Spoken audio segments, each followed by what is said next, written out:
Ginnesin rekordlar kitabında olan maraqlı rekordlar part 2. 1979-cu ildən 2009-cu ilədək düz 30 il dırnaqlarını tutmayan bir qadın düşünün. Lee Redmond adlı xanım buna görə dünya rekordçusu olmuşdu. 2008-ci ildə rəsmi ölçmə zamanı onun 10 barmağındakı dırnaqların ümumi uzunluğu 8,65 metr olmuşdu.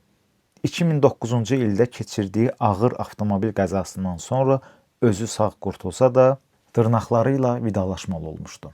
2017-ci ildə isə Almaniyada 6 nəfər yığışıb dünyanın ən ağır hamburgerini hazırlamışdı. Hamburgerin çəkisi 1 ton 164 kilo 200 qram idi. Hesablama parmağa çalışıram görəm maksimum onu neçə nəfər yeyə bilər.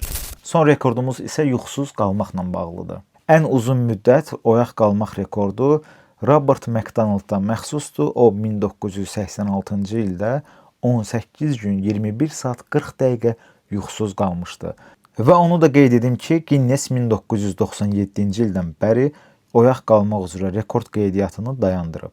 Səbəbi isə təbii ki, bəllidir, çünki uzun günlər yuxusuz qalmaq sağlamlığa çox ciddi zərər vurur.